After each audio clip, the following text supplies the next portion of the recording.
Good morning or afternoon, everybody. TGIFF, thank goodness it's FSMA Fridays. Welcome. And our topic today, what constitutes a good FDA audit? We're going to look at this in terms of the third-party process, GFSI, and more. I'm Barbara Levin. I'll be your host today. And before we begin, as always, let me give you a couple of housekeeping announcements. We've got some folks that are calling into the podcast, or if you're logged in and you're having technical issues, you can call WebEx technical support directly. For those of you who are on phone only, the number is 877-509-3239, 877-509-3239. As always, a copy of the recording of today's topic will be available and sent to you by email by end of day Monday. We'll be able to take your questions at the end of our pre-submitted questions. For the folks that are online, you can submit those questions. We'll show you how there when we get to the end. We'll go out full screen and you'll be able to enter those in the Q&A box. And as always, for your privacy, you can see the names of the panelists and your name only. You cannot see the names of the other attendees. With that, we've got our group from the FSMA Friday team from the Atchison group, actually, and we've got the whole crew with us today. With the exception of David, who's on a plane, he sends his apologies, and we'll be back next month. But we've got the best of the crowd here, and we're going to just go pop right into our questions. And we're going to, well, let's see, we're really skipping over here. We are going to start with you, Melanie. Welcome, as always, to one of our favorite FSMA Friday guests. Maybe you can tell us, before we jump into our audit topic, you know, we like to start each one of these events with just a general update on what the FDA's been up to when it comes to FSMA. Why don't you fill us in? Sounds great. Thanks, Barbara, and thanks, everyone, for joining FSMA Friday. It's an exciting day, and there has been some FSMA chatter out there. There's actually been some social media blogging by Michael Taylor himself. He's been blogging as recently as yesterday about the Animal Preventive Control Rule. I think we've been talking about that and how parts of that Animal Preventive Control Rule don't really make a lot of sense when it comes to having to, for example, control microbiological risks on some byproducts and waste products that food manufacturers, and particularly, say, the breweries and microbrews, or the breweries and the distilleries, where they use, say, the byproducts from their grain, and then sell it to customers who then use it for animal feed, for example, would have to control for micro risks when they know full well that their customers are just going to be throwing it over the wall in a pig trough to feed pigs, for example. So Michael Taylor, the Deputy Commissioner for Food at FDA, as recent as yesterday, blogged about that and stated that he's heard these trade groups, he's heard the voice of these concerned industries, as well as the mainstream food manufacturing industries as well. And Taylor said that FDA really is more concerned about controlling for the obvious physical and the chemical risks, like wire, like foreign objects, like motor oil in these types of products, and concerned for the animal health with those types of risks in mind, versus more of the microbiological risks. He didn't go so far as to say micro risks don't need to be controlled for, but he's more focused on the physical and the chemical risks, and said that FDA will be clarifying language regarding that human food byproducts and how to control that when you're going to be producing that and selling that off for animal feed purposes. And that will be coming out in the reissued rule this summer. And that just quickly leads me into a second quick FSMA update, which is really just to anticipate new language on the Human Preventive Control Rule, as well as that Animal Preventive Control Rule, as well as the Produce Safety Rule that's expected to come out this summer. But just note that it's not going to be coming out in the full rule in its entirety, just some key provisions. So that's what I've got for an update, Barbara. Okay, thank you. And Melanie, we're going to keep you excuse me, we're going to keep you on for the second question. So we're jumping into our audit topic now, obviously. So how does the FSMA third-party audit accreditation rule impact the audit process? And maybe, kind of looking at this from the point of view of setting standards, the body itself, and certification body oversight. That's a really great question, Barbara, and the short answer is it will impact the audit process. The longer explanation, let me try to make it succinct as I can. First, let's just level set here a bit and state that the purpose of this audit, this third-party accreditation and certification audit, is for the purpose of issuing a certificate for high-risk food or for the voluntary qualified importer program. So that's when you'd need this FSMA third-party audited, accreditation audit, audit, if you will. So let me just move into, again, real briefly, what that is. There's that three-tiered structure, and that's the bullet points for those in the audience who can see those 3 bullet points on the screen, where FDA on the high level sets the standards, meaning those standards are primarily the preventive controls rule for humans, the preventive control rule for animals, and the produce rule. These are the main foundations or the guts of those standards that FDA is setting. Granted, there's going to be some of those standards coming out of the sanitary transportation rule, some from the food defense rule, but those are the main guts of the audit itself. Then FDA is going to be appointing an accreditation body, and that accreditation body will approve and monitor certifying bodies, those CBs. Those CBs can be private companies or private individuals who will then be authorized by that accreditation body to then perform the audits and issue those certifications. Just a note, foreign governments can also be approved by FDA to issue certificates. Right now, only New Zealand is on that list. They're looking at Canada, and they're not really talking about anyone else right now. So we don't really anticipate any other country to be approved on that list anytime in the near future. Where the rubber meets the road is there's really tight conflict of interest issues when there's a company that is doing a third-party certification audit under this rule, and there's really tight reporting requirements to FDA. So if you're working with a certifying body, they have to report to FDA within 45 days if they're just doing a consultative audit with you. And they also have to report to FDA if they see an issue that could rise to the level of a Class 1 or a Class 2 recall. And the kicker is they have to report to FDA first before they tell you they saw it. So there's a lot of moving parts with this rule. There's a lot of restrictions, which begs 2 questions in my mind, Barbara. One is, why would a private audit company want to even become a CB with all of this red tape, all of these reporting restrictions, all of the conflict of interest walls and firewalls they have to put up?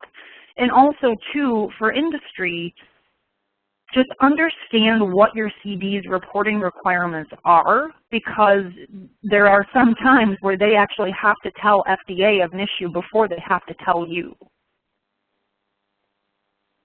So a lot to think about, Melanie. And I think we'll probably be speaking about all of these a little bit more. One more for you before we bring Ann on.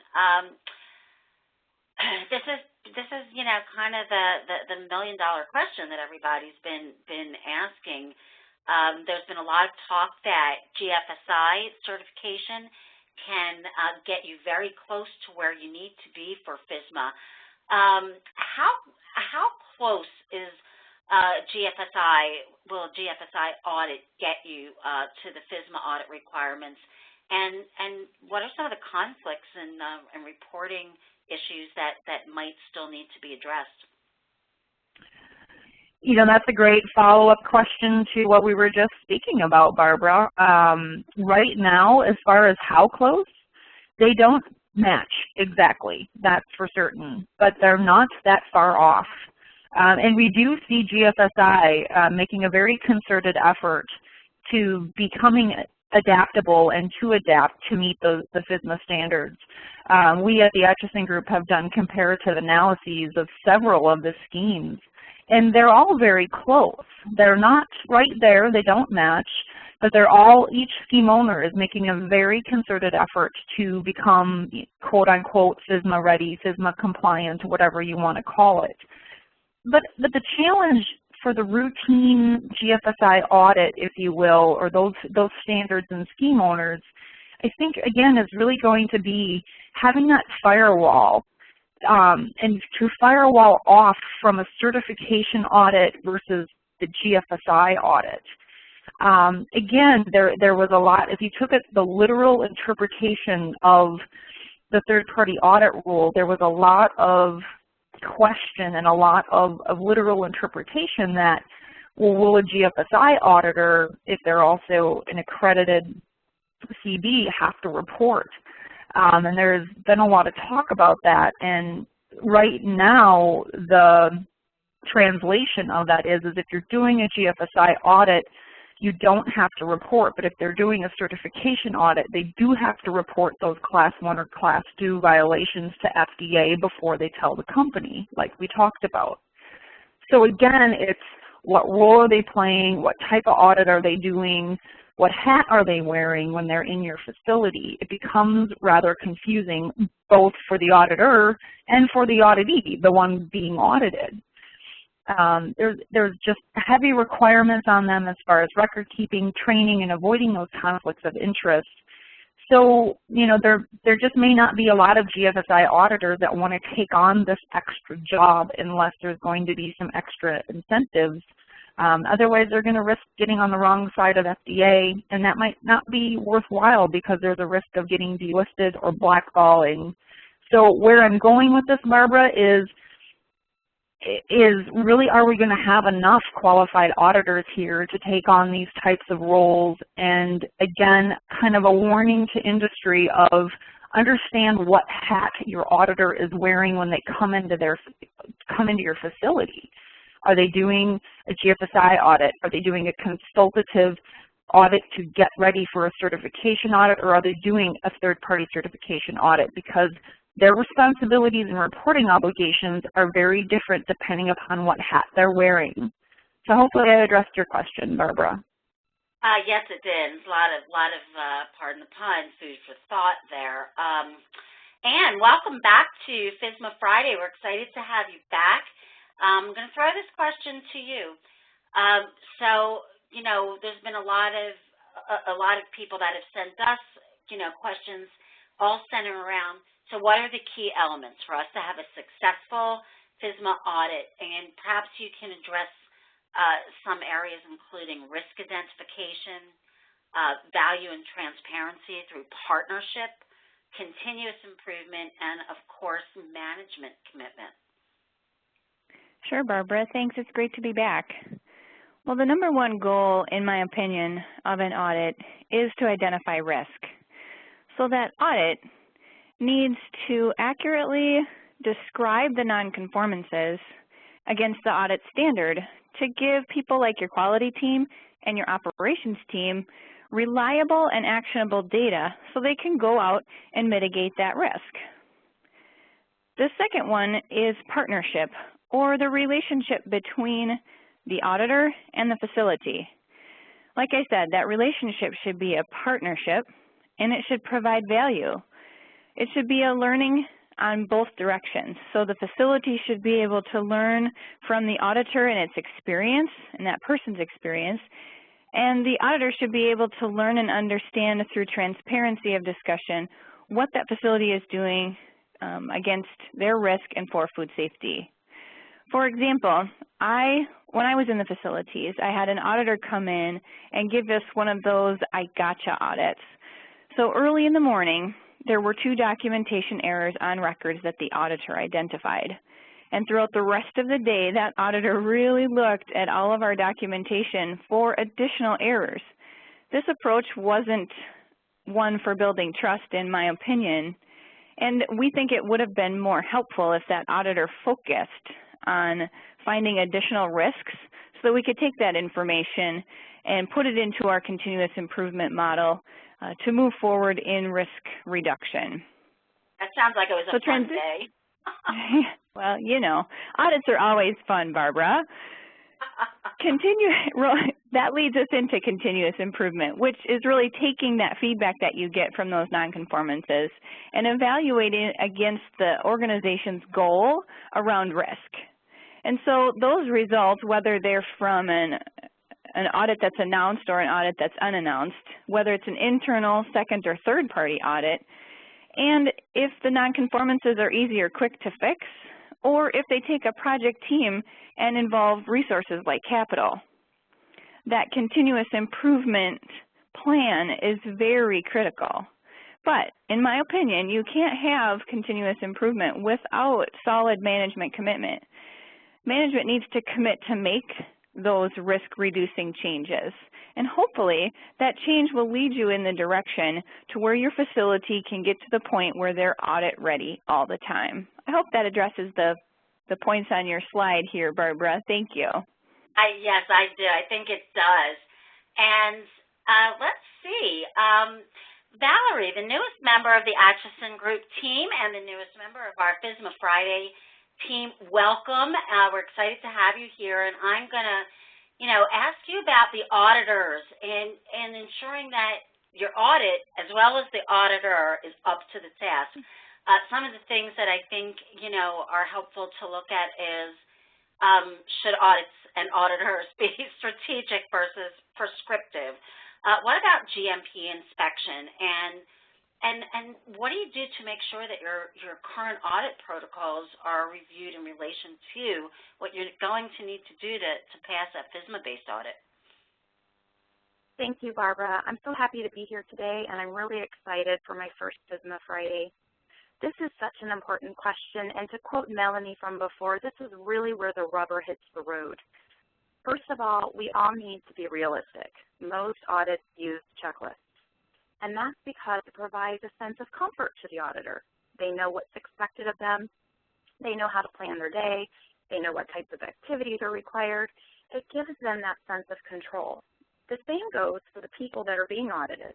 They have a list of what's expected, so they feel that they can prepare. And when their boss asks them if they're ready, they can say, yes, we've checked everything off on that checklist. We're ready to go. Checklists also help to standardize the inspection scope, so it makes it fair for everybody. And it's also easy to assign metrics to those findings. So as you can tell, checklists have a lot of real positives, but unfortunately, using just that checklist alone leads to minimum risk findings. So to tie this into the first bullet point, instead the auditor needs to find a way to be strategic and non-prescriptive. They can keep the checklist, but they have to move out of their comfort zone. The best advice that I ever received when I started auditing is I was told to pick a spot in the middle of the room and just stand there and watch. I was to look up and down along the walls, the ceilings, the floors, underneath equipment, and just watch what people were doing. And sooner or later, somebody somewhere asked me what I was doing. And I said, well, I'm just kind of looking for whatever's off, for something that doesn't belong or really doesn't make sense. So this is a good benefit, not only for risk identification, but it can help you really flesh out some of those non-value-added activities. And since you're an expert in your process, it helps support that continuous improvement initiative that Ann just spoke about. But in order to be effective, audit protocols have to be periodically reviewed and they have to be updated. So how do we go about doing that? Well, that's easy. Is the checklist you use pre-FSMA or post-FSMA? And you can tell that by the last time you really did a deep dive into the content. Are you sure you're auditing for all the provisions of FSMA? And if you rely upon a third-party certification body for GMP inspections, are they up to date with their FSMA requirements? When's the last time they did their review? And when are they slated to review their plan again to make those necessary updates? As current events change, make sure you assess your programs and look for deficiencies. You'll want to earnestly seek them out and make sure to update your plan once you find them. And lastly, whatever is listed within your procedures and policies, it's a promise, like a written contract. So having documented support is really necessary. And this can be a record or a form or a log, something to serve as proof that the promise is being carried out. And because all auditors ask for these, make sure you have them available and make sure that they're complete. Thanks so much for allowing me to answer this question, Barbara. Thank you, Valerie. Sure we'll have some more to throw your way here. Before we get to audience questions, Melanie, let me throw one more out to you. You know, with all the requirements and everything that we've just been speaking about, are we going to have enough good auditors to meet the need? And if not, what are some of the implications of this for complying with FSMA? Short answer, no. We already don't have enough good auditors. We don't have enough auditors pre-FSMA, frankly. And, you know, so what are the implications of that? We're going to get substandard audits from substandard auditors. And the result of that, Barbara, is we need a new approach. The current model isn't working. And I know I abide by the phrase, don't fix what's not broken. But we have a broken system, in my personal opinion. We currently have a model to use auditors with lots of implant experience. They've come out of industry. They typically become auditors after they retire. And, you know, no offense to that experience and to that model, but we're creating auditors not through structured training, which is a model that, in my personal belief, is not sustainable and it has limited growth potential. It's not going to provide the level of training we need for GFSI and especially for the FDA third-party certification requirements. So what are our solutions? Okay, Barbara, bear with me, and everyone on the phone, bear with me, but here's my big out-of-the-box ideas. Because really, sky's the limit, but we need to develop some sort of training program for auditors that are right out of school. And I know FDA is working on a structured curriculum for FSMA and the qualified individual and all, but truly, you know, who goes to school for food safety anymore? Who goes to school to say, hey, I want to be an auditor? Well, you know what? People should, in my opinion. My alma mater is Michigan State University. I have my master's degree through there. So does Ann on the phone here. So, you know, am I plugging MSU right now? Maybe, and they don't know I'm doing it.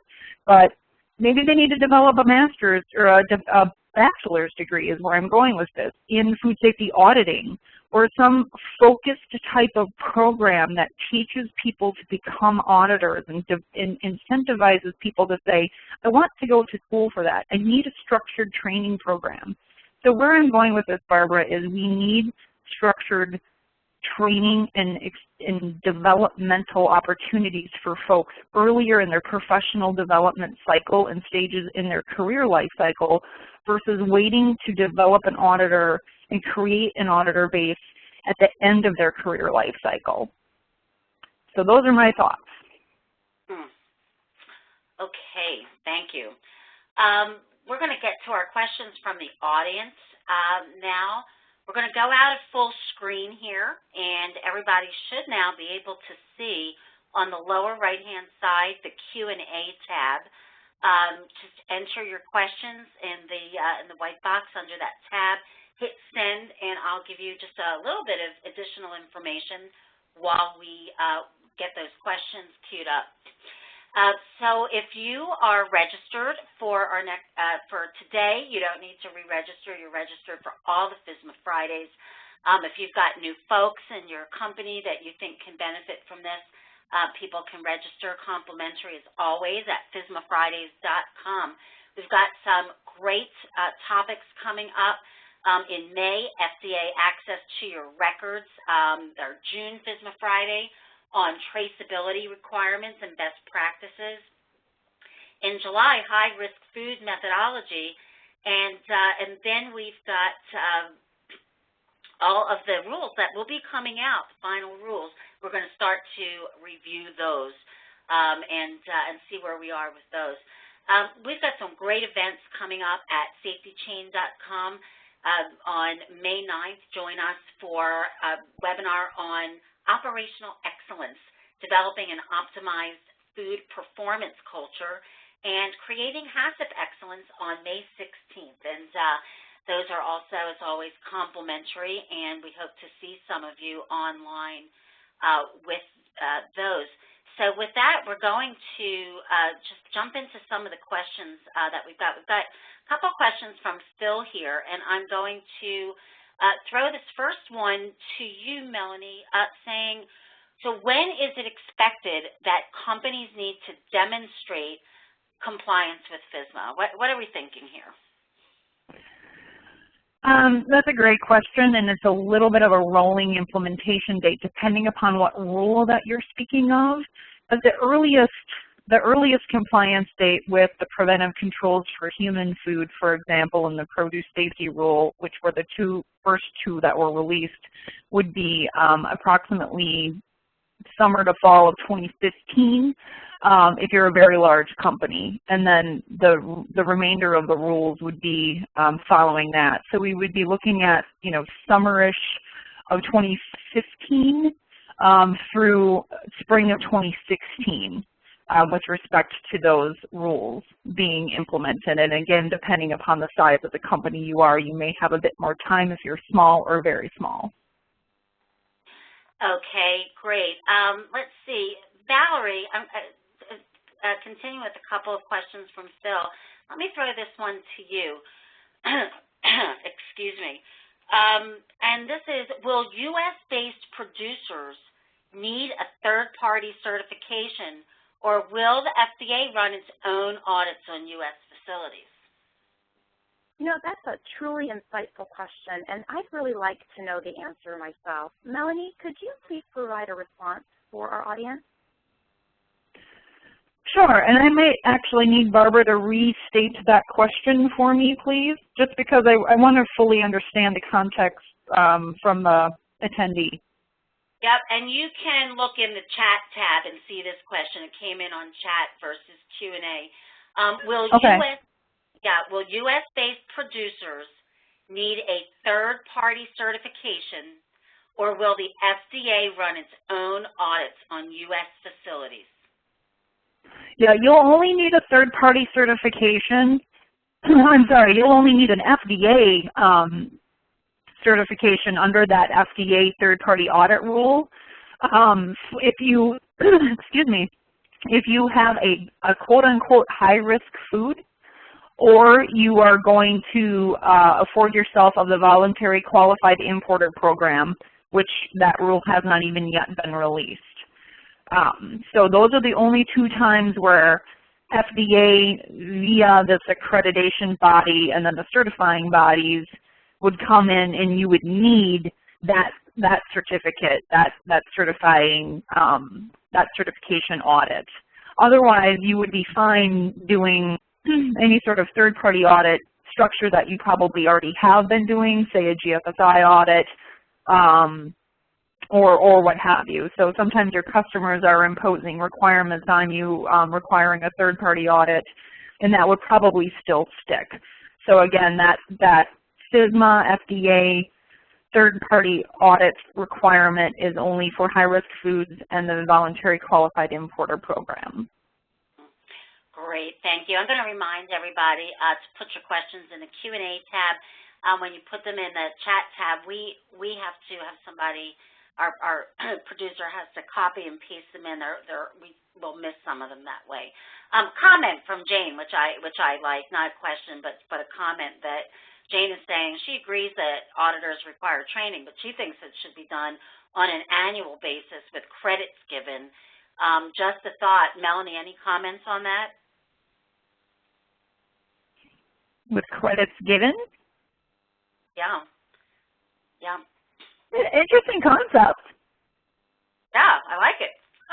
Yeah, I like definitely. Yeah. James is saying, I understand your thoughts towards training auditors. Do you think this should begin within a company training their internal auditors? Any suggestions for training those individuals? Melanie? Yeah, and that's the conundrum. I do agree, and there's so many companies, James, that have because of budget and capital and human resource constraints, kind of stopped their internal audits. They're not doing second-party audits of their suppliers. They're not doing their own internal audits. And so I completely agree with you that we should be, investing in that program and investing in training our own individuals to be doing the internal audits. So with that, yes, and I think that there's a lot that can be done by way of looking at the GFSI audit protocols and the audit structures themselves and saying, what would work for me in my company? Maybe not every element, maybe not every module of every scheme would be applicable and fitting, but really taking the time to build your own internal audit and then training your people against that and investing. And it is an investment. It shouldn't be deemed a cost to send your people to some sort of training and or developing it yourself. It should be deemed an investment to be able to have those people raised up in their educational awareness to understand what they should be looking for internally, because then they can extrapolate that and understand what should they be looking for at a supplier. And what should they be looking for when they're initially qualifying a supplier? And that way then they're better able when a third-party auditor comes in to understand what are they looking for and challenge your auditor.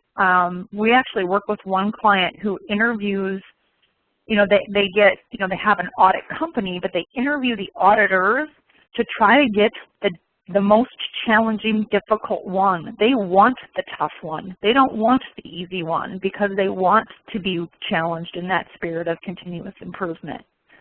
So hopefully I addressed your question. And then some. That leads into, it's a perfect lead into a question from Ben. And I know, Melanie, that you and David and I have had some very interesting conversations around this topic. So, companies do internal audits because they are looking for ways to do continuous improvement and make sure that they're putting safe quality food out there. But Ben is saying, given that internal or independent auditors now are going to have to report violations or nonconformances to FDA, do you think this is going to make companies think twice about doing internal audits, and isn't that counterproductive to what the FDA is trying to achieve in the first place, which is ensuring safer food? What do you think about that? Yeah, I really don't think that it will disincentivize or shouldn't disincentivize companies to do their own internal audits because you yourself don't have that reporting requirement.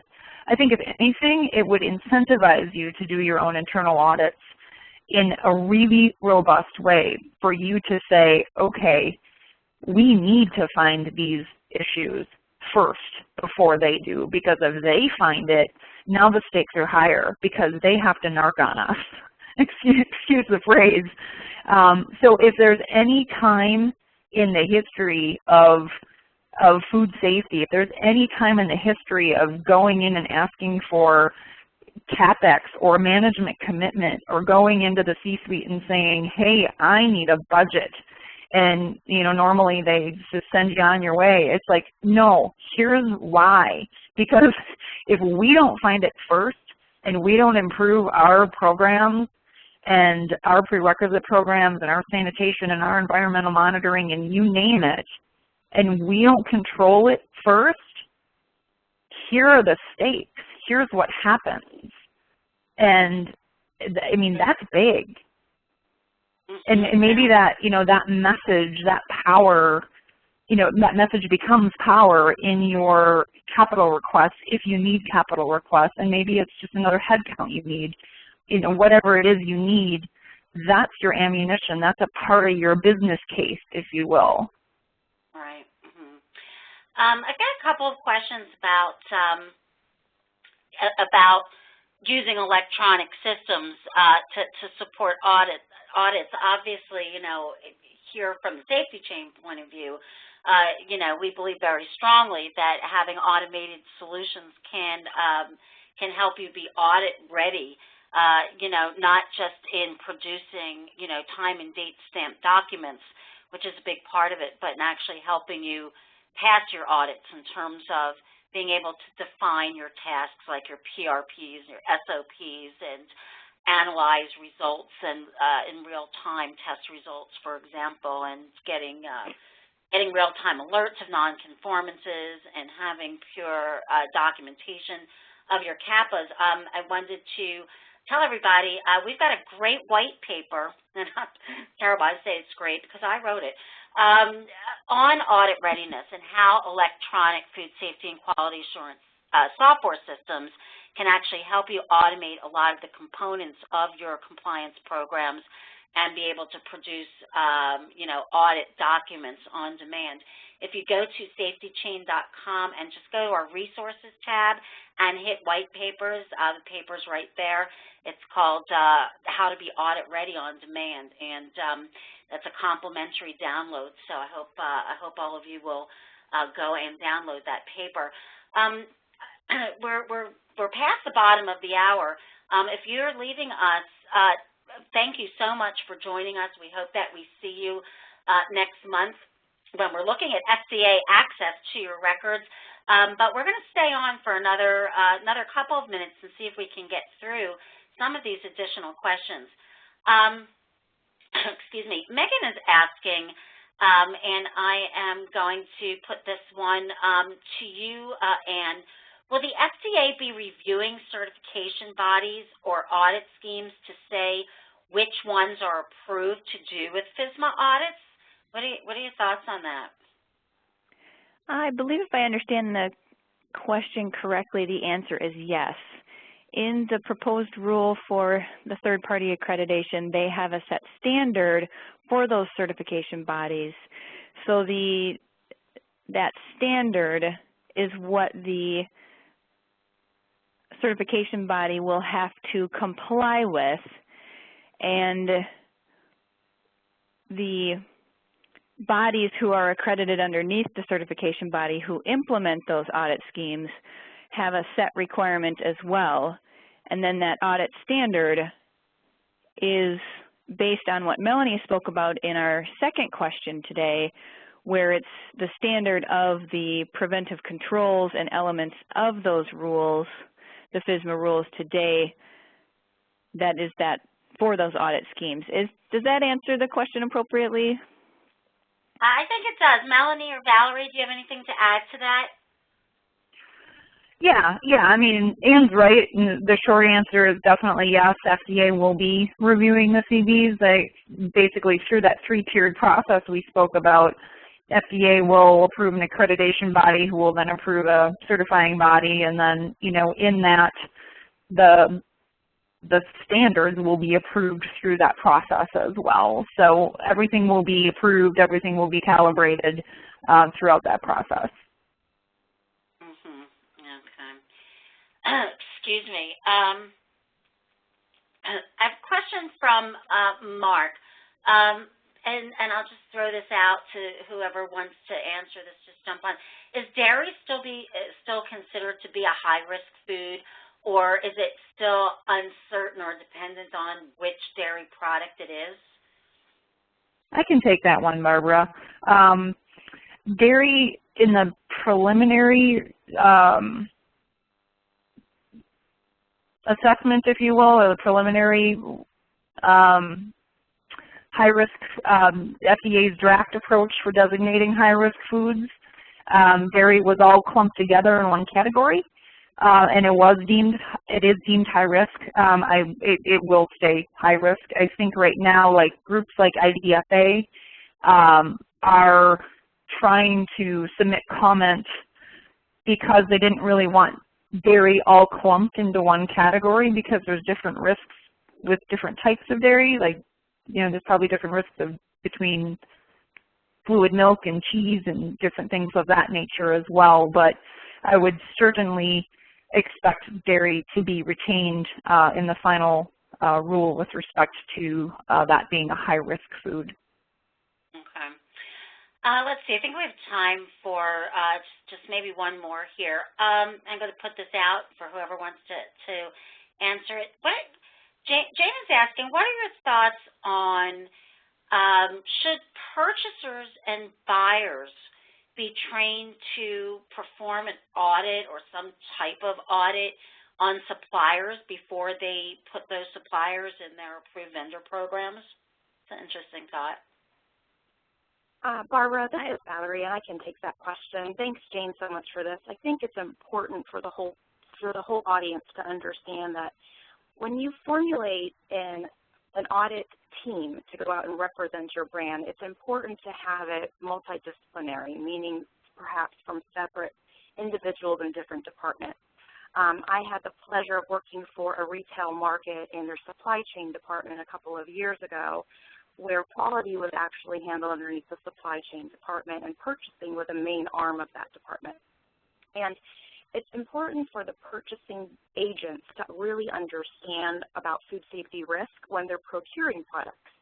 So by having them sit in on some of the training along with you and also going out to execute those second-party audits for those proposed suppliers, I think that it's a great tool to lend itself to further brand protection. I hope that answered your question. Yeah, I think it does.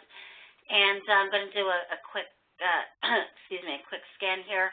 I think we've covered most of the questions. We will be talking about audits probably many times before it's all said and done. And so with that, we're almost 15 minutes over here. I'm going to thank our FSMA Friday team from the Atchison Group. Thanks, as always. And thank everybody for joining us today and TGIFF. And we'll see everybody online next month or on May 9th or 16th at one of our great upcoming webinars.